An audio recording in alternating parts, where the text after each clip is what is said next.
नमस्कार साथियों, मैं भारत आप सभी का स्वागत करता हूं स्टडी मोड ऑन के ऑफिशियल यूट्यूब चैनल पे। तो दोस्तों, हम काफी दिनों के बाद यूट्यूब पे क्लासेस का सेशन लेके आए हैं।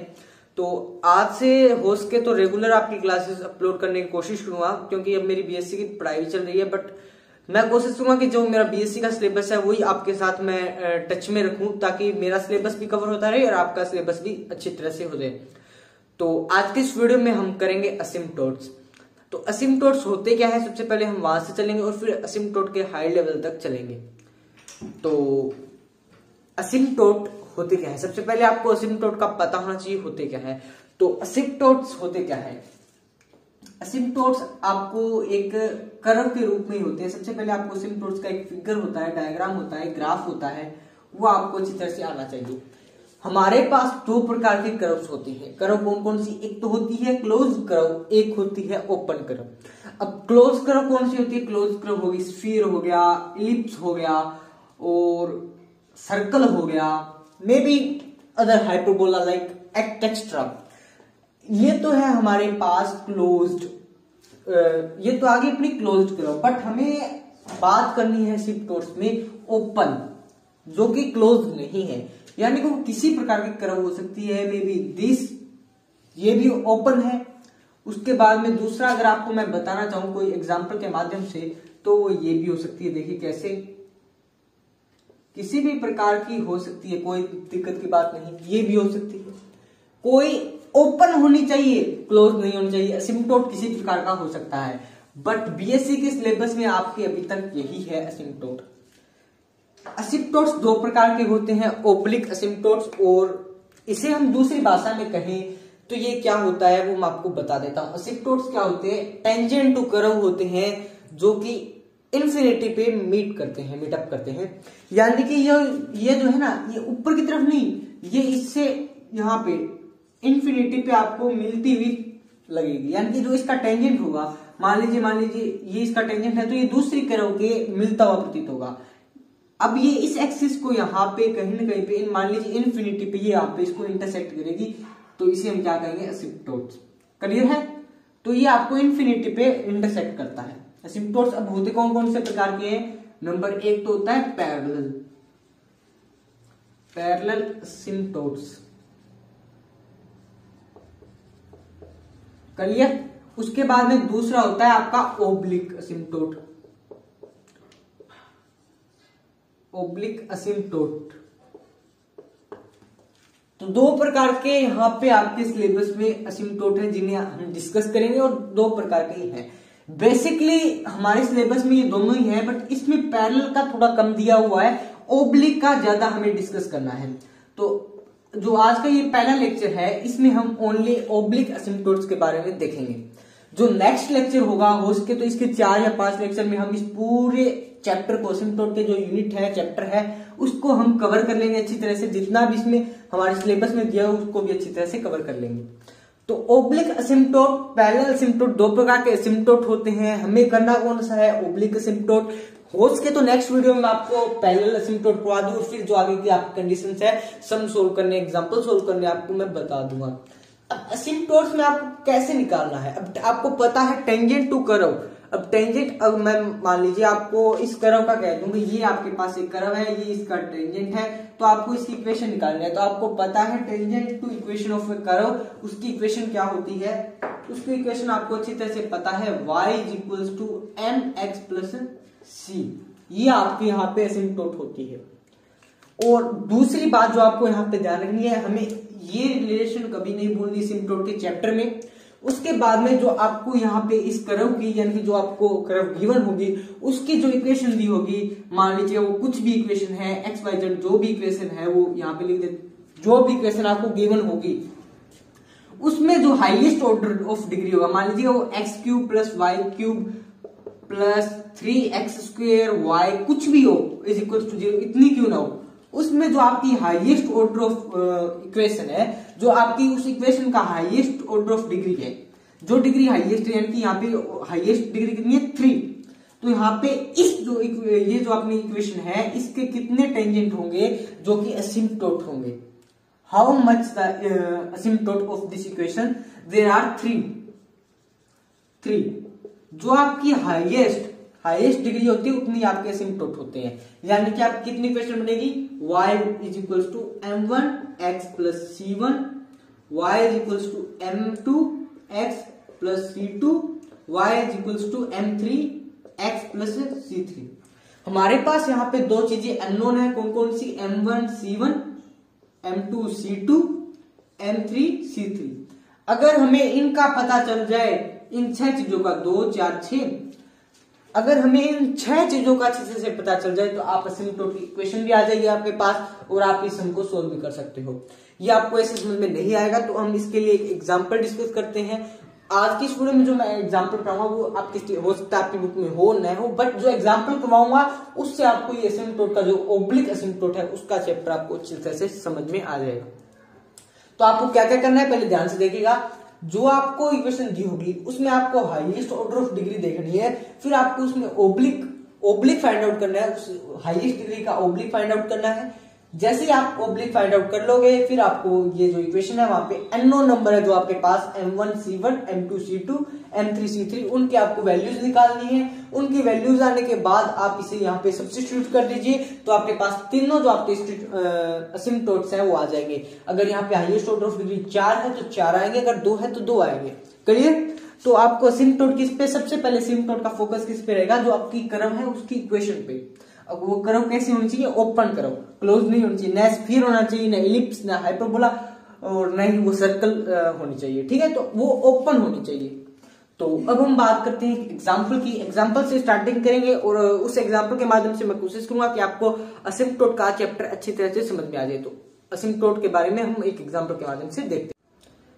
तो दोस्तों ये है अब हमारे पास एक एग्जाम्पल जिसे हम परसीव करेंगे, जिसे हम डिस्कस करेंगे और इस कर्व का आपको असिम्प्टोट फाइंड आउट करना है। तो सबसे पहले आपको इसमें करना क्या है, जो आपको एग्जाम्पल पीछे दिखाई दे रहा है उसमें आपको करना है, जो भी आपके पास गिवन इक्वेशन है या जो भी आपके पास गिवन कर्व है उसमें आपको करना क्या है, सेम डिग्री, जिनकी सेम डिग्री है उनको एक तरफ कर लीजिए और जो बाकी है उनको एक तरफ। राइट, मतलब उनको एक ग्रुप में बना लीजिए। आपको पता चलना चाहिए, मेरे को पता चलना है इसकी हाईएस्ट डिग्री 3 है, इसकी 2 है, इसकी 1 है। कैसे बता देता हूं, इसकी 3 है, आपको पता चल रहा है y क्यूब है, इसमें 1x की है और 2 इसकी, टोटल कितनी होगी 3, इसमें 2x की और एक y की, टोटल 3, इसमें है ही 3। ऐसे होना चाहिए, इसमें भी 1, इसमें 1, टोटल 2, 1 1 1। राइट, आपको ओनली जो हाईएस्ट डिग्री है, जितनी आपकी हाईएस्ट डिग्री होने वाली है उतने ही आपकी इस कर्व के असिम्प्टोट आएंगे। कर लिए? तो आपके असिम्प्टोट यहाँ पे कितने आने वाले हैं, 3। अब आपको क्या करना है, यहाँ पे 4m। अब जो आपको y है, अब आपको y है वो पुट करना है n and x is equal to 1। कहां पे पुट करना है वो भी बताता हूं आपको। ये आपको हर जो भी आप सम करोगे उस सम में आपको पुट करना पड़ेगा, चाहे वो किसी प्रकार का सम हो, ओब्लिक असिम्प्टोट से रिलेटेड हो, चाहे पैरेलल असिम्प्टोट से रिलेटेड हो। जैसे ही आप ये पुट करोगे, मतलब अब आपको oblique 3m, highest order of degree कितनी है 3, और m के लिए हम फाइंड आउट करेंगे y is equal to m है।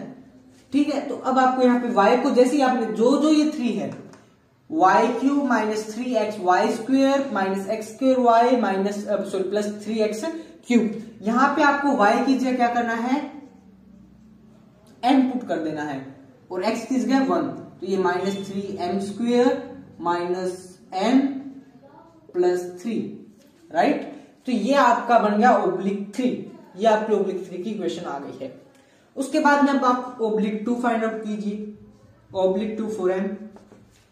ओब्लिक 2 फाइंड आउट करेंगे तो ये आएगा आपके पास 3, वो भी माइनस का, minus 3 plus 10m minus 3m square. Right, तो ये आ गया आपका ओब्लिक 2 m के लिए, तो ये आपका ओब्लिक 2 आ गया। उसके बाद में आपको ओब्लिक ऑफ 1 डिग्री वो फाइंड आउट करना है m के लिए, तो वो आएगा आपके पास माइनस 10 माइनस 10 m। ये आपके आ गए सारे ओब्लिक्स, यानी कि ओब्लिक 3 आ गया, ओब्लिक 2 आ गया, ओब्लिक 1 आ गया। बट अभी तक आपके ओब्लिक असिम्प्टोट्स नहीं आए, तो आपको असिम्प्टोट भी फाइंड आउट करने हैं। तो उसके लिए आपको क्या करना है, जो आपके पास हाईएस्ट ऑर्डर की डिग्री है उसका जो आपने ओब्लिक फाइंड आउट किया है, यानी कि ये ओब्लिक 3, उसको आपको 0 के इक्वल पुट करना होता है, राइट। इसमें आपको क्या करना होता है, पुट कीजिए यहां पे आप oblique 3m is equal to 0। जैसे आप इसको 0 के बराबर पुट करोगे, फिर आपको यहां से इक्वेशन को सोल्व करना है और यहां पे आपको m की वैल्यू मिलेगी। तो वो m की वैल्यू फाइंड आउट कर लेते हैं। सबसे पहले रिपीट कर रहा हूं मैं यही, that means m³ minus 3m square minus m plus 3 equals to 0। Check कर लेते हैं एक बार, m³ minus 3m square minus m plus 3 equals to 0, right. अब आपको इस इक्वेशन को सोल्व करना है। इक्वेशन को सोल्व कैसे करोगे आपको पता है, यहां से आप m कॉमन ले लीजिए। तो जैसे ही आप m कॉमन लोगे तो आपके पास रहेगा m square minus 1, sorry m square minus 3,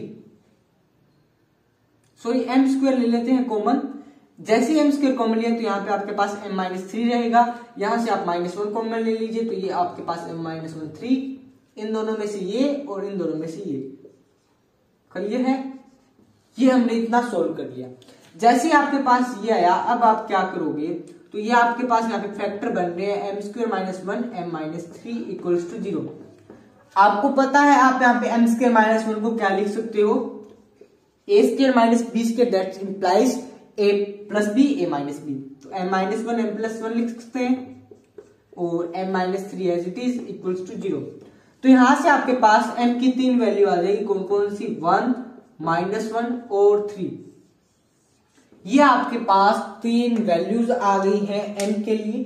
तो जैसे आपके पास ये m की 3 वैल्यूज आ गई है, अब आपको करना क्या है वो बता देता हूं। अब आपके लिए एक c के लिए एक फॉर्मूला होता है, वो फॉर्मूला आपको यूज करना है और उस फॉर्मूले को यूज करके आपको यहाँ पे c की वैल्यू मिलेगी। और c की वैल्यू मिलने के बाद आपके पास ये जो जनरल इक्वेशन होती है टेंजेंट टू इक्वेशन, तो y is equal to mx plus c में इसमें यहाँ पे पुट करना है, तो आपके पास तीनों सिम्टोट निकल आएंगे। तो मैं अब आपको फॉर्मूला बता देता हूँ और अब हम इसको आगे सोल्व करते हैं। ये इस साइड वाला रफ कर रहा हूं मैं। तो c के लिए आपके लिए फॉर्मूला होता है c के लिए फॉर्मूला होता है जो आपके पास सबसे पहले फॉर्मूला होता है इसका, फाई जो हाईएस्ट डिग्री है n, उसका आपको डेरिवेटिव करना होता है। उसके बाद आपको जो यहाँ पे इससे एक कम फाई n माइनस 1, वो एज इट इज आपको लिखना होता है। ये इसका फॉर्मूला होता है। मतलब यहाँ पे आपके पास हाईएस्ट डिग्री कितनी है, 3, उसका आपको डेरिवेटिव करना है m, और उससे कम यानी कि फाई 2, वो आपको एज इट इज लिखना है।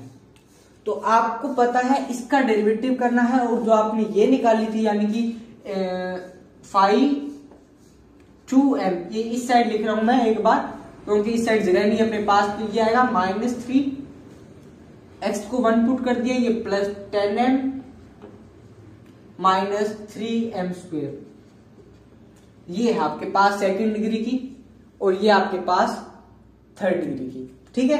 अब आपको करना क्या है, c के लिए जो भी आपके पास फॉर्मूला उसको पुट कर देना है। फाई 2 एज इट इज लिखना है आपको, minus 3 plus 10m minus 3m square upon, अब आपको इसका डेरिवेटिव करना है। जो आपके पास स्टेटमेंट है फाई 3 के लिए ओब्लिक है आपके लिए, उसको आपको डेरिवेटिव करना है। तो वो क्या आएगा आपको पता है, 3m square minus 6m minus 1, clear है। तो ये आपके पास c की वैल्यू आ चुकी है। यहाँ पे c की वैल्यू है, m की वैल्यू है, तो आप यहाँ पे एक बार 1 पुट कीजिए, एक बार माइनस 1, एक बार 3, तो आपके पास यहाँ पे c की रिस्पेक्टिव वैल्यूज आती रहेगी। इसकी क्रॉसपोर्डिंग जो जो वैल्यू आएगी वो आप यहाँ पे एसिम्प्टोट पे पुट कर देना और वही आपका आंसर आने वाला है। अब मैं आपको सोल्व करके भी दिखा देता हूं। पहले मान लेते हैं 4 m is equal to m1 लिख लेते हैं, m1 इज इक्वल टू 1। अगर m1 1 के बराबर है तो इसके कोरस्पोंडिंग क्या आएगा अपने पास c1, इसको आप 1 पुट कीजिए, माइनस 3 प्लस 10 माइनस 3, क्योंकि 1 की स्क्वायर 1 और यहाँ पे 3 माइनस 6 माइनस 1। अब आप इसे सिंप्लीफाई करेंगे तो ये आएगा माइनस 3 माइनस 6 और 10 4 अपॉन माइनस 7 और ये 3 माइनस 4, तो that should be minus 1। Recalculate कर लीजिए, 3 3 minus 6, 10 minus 6 4, minus 6 minus 1 minus 7 and plus 3, that should be minus 4, और ये आपका सिम्प्टोट क्या आ गया C1 आ गया आपके पास -1। m कितना था यहाँ पे, तो कोरस्पॉन्डिंग आपकी यहाँ पे इक्वेशन क्या बनेगी, तो हमने सीखा है y1 is equals to m1 x plus C1। ये आपके पास यहाँ पे एसिम्पटोट की इक्वेशन बनने वाली है। इस इक्वेशन को आप यहाँ पे सोल्व कर लीजिए। इस साइड वाला मैं रफ कर देता हूं। जैसे हम इसको रफ करेंगे आपके पास सारी वैल्यू आती रहेगी। ये याद रखना m की वैल्यू क्या है अपने पास 1 -1 3, 1 -1 और 3। यहां पे लिख लेते हैं m इज इक्वल टू 1 -1 और 3।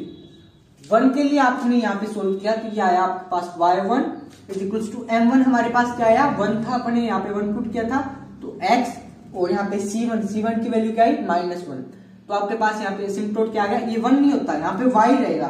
क्यों, क्योंकि ये आपके रिस्पेक्टिव में जरूर है बट यहाँ पे हमारे पास जनरल जो है y और x की टर्म है वो सेम रहने वाली है। तो यहाँ पे क्या आएगा y plus x sorry -x plus 1 is equal to 0। तो ये आ गया आपका पहला असिम्पटोट। इसको डबल बॉक्स में मैं कवर कर देता हूं ताकि आपको यहाँ पे थोड़ी सी दिक्कत फेस ना हो, ठीक है। उसके बाद में अब हम पुट करना है 4m इज इक्वल टू -1। जैसे ही -1 पुट करोगे तो आपके पास ये -3 -10 C2 आएगा आपके पास। इसको हम 2 रख देते हैं तो ये आएगा आपके पास -3 -10 -3 अपॉन में 3 -6 minus plus that should be 6 और ये -1। देखिए कैसे ये यहाँ पे माइनस प्लस हो जाएगा और ये 6 आ जाएगा। इसे रिकैलकुलेट आप कैलकुलेट भी कर लीजिएगा, अगर कोई मिस्टेक हो जाती है तो आप इसे रिकैलकुलेट जरूर कर लीजिएगा। -3 -6 ये यहाँ पे -16 और ये 3 6 9 9 -8 8 और ये यहाँ पे -2। तो यहाँ पे C2 की वैल्यू आ गई -2, राइट। तो जैसे ही आपके पास -2 आया तो अब आप यहाँ पे m2 और C2 की वैल्यू पुट कर दीजिए किस इक्वेशन में, इस इक्वेशन में। तो आपके पास यहाँ पे y is equals to m कितना था आपका -x और प्लस c जो कि आपका पास -2 है ऑलरेडी। तो अब आपको क्या करना है, यहाँ पे ये चीज आ जाएगी आपके पास y plus x plus 2 equals to 0। इसको भी मैं डबल बॉक्स में कवर कर देता हूं ताकि आपको दिक्कत न हो। तो दूसरा असिम्पटोट, पहला असिम्पटोट, दूसरा असिम्पटोट आपको दिखाई नहीं दे रहा होगा तो थोड़ा सा मैं एक बार इसको कोशिश कर रहा हूं, आप फोकस कर लीजिए इस पे ताकि आपको कोई दिक्कत फेस न हो, ठीक है। तो ये हमारे 2 असिम्पटोट आ गए। आप तीसरा खुद फाइंड आउट कर सकते हैं। तीसरा असिम्पटोट फाइंड आउट करने के लिए आपको क्या करना है, m3 को आपको क्या पुट करना है 3। जैसे ही आप m3 को 3 पुट करेंगे तो आपके पास C3 की कुछ भी वैल्यू आएगी तो उसे आप y mx प्लस c में पुट कीजिए। तो y is equals to c, m आपके पास है 3x और यहाँ पे जो c की वैल्यू मान लीजिए आपके पास जो भी आई तो वो आपका यहाँ पे आप इसे सोल्व करके आपके पास तीनों असिम्पटोट आ जाएंगे। तो असिम्पटोट 1, असिम्पटोट 2, असिम्पटोट 3। तो आप लिख सकते हैं यहाँ पे there are 3 asymptote with respect to this curve are, पहला असिम्पटोट, दूसरा असिम्पटोट और यहाँ पे ये तीसरा असिम्पटोट। तो आपको ये खुद से सोल्व करना है ताकि आपको ये पता चल जाए भी हमें ये जो असिम्पटोट का कंसेप्ट है वो आपको अच्छी तरह से समझ में आया है या नहीं आया। तो जो ये असिम्पटोट है वो बहुत इजी चैप्टर है। तो आज के लेक्चर में हमने असिम्पटोट का बेसिक सा देखा है। अभी तक हमने ओब्लिक असिम्पटोट ही सीखे हैं। ओब्लिक असिम्पटोट आपके कवर हो चुके हैं। अभी तक पार्ट 1 हुआ है, ये लेक्चर फर्स्ट ही है। लेक्चर 2 में हम ओब्लिक असिम्पटोट के ही बारे में पढ़ेंगे बट उससे थोड़ा सा आगे फोकस करेंगे उस पे। जो ये हमारा फर्स्ट लेवल था उसके बाद में हम सेकंड लेवल में आ चुके हैं। तो सेकंड लेवल भी हम डिस्कस जल्द ही करने वाले हैं। तो जैसे ही आपको ये समझ में आ जाता है तो हम सेकंड लेवल भी आपके लिए जल्द से जल्द वीडियो अपलोड कर देंगे। और इसके साथ साथ अगर आप हमारे चैनल पे नए हैं तो चैनल को सब्सक्राइब कर लीजिएगा ताकि आपको हमारी हर लेटेस्ट अपडेट का नोटिफिकेशन सबसे पहले देखने को मिलता रहे। और आपने अभी तक वीडियो को शेयर नहीं किया तो वीडियो को शेयर कर दीजिएगा और वीडियो पसंद आए तो वीडियो को लाइक जरूर कर दीजिएगा ताकि आपको हमारी आपका हर एक लाइक हमें मोटिवेट करता है। तो इसके साथ साथ मैं बता दूं, असिम्प्टोट में अगर आपको यहाँ पे कोई भी दिक्कत आ रही है, कोई भी आपको अगर यहाँ पे प्रॉब्लम है, तो आप कमेंट सेक्शन में कमेंट कर सकते हैं, वरना आप मुझे मेल भी कर सकते हैं। ईमेल आईडी मैं आपको वीडियो के डिस्क्रिप्शन में दे दूंगा, वरना आप हमारे चैनल पे जैसे ही विजिट करेंगे तो आपको अबाउट सेक्शन में मेरी ईमेल आईडी मिल जाएगी, वहां से आप मुझे ईमेल कर सकते हैं। किसी भी प्रकार की कोई भी इंक्वायरी है, कोई भी सम है आपका असिम्प्टोट से रिलेटेड, तो वो आप सब मुझे ईमेल के थ्रू मैसेज कर सकते हैं, या फिर आप मुझे कॉन्टेक्ट भी कर सकते हैं। कॉन्टेक्ट नंबर मैंने कई वीडियो में अपना शेयर भी किया है, बट आज की इस वीडियो में मैं नहीं दे पाऊंगा, कोई पॉसिबल रीजन नहीं है। तो जैसे ही आपको असिम्प्टोट अच्छी तरह से समझ में आ जाता है तो वीडियो को लाइक जरूर कर दीजिएगा, और वीडियो को अपने दोस्तों में शेयर कर दीजिएगा, ताकि आपके दोस्त भी इस वीडियो का पूरा फायदा उठा सके। तो दोस्तों आज के लिए बस इतना ही, मिलते हैं अगली वीडियो में, तब तक के लिए नमस्कार, जय हिंद, जय Bharat. Thanks for watching video.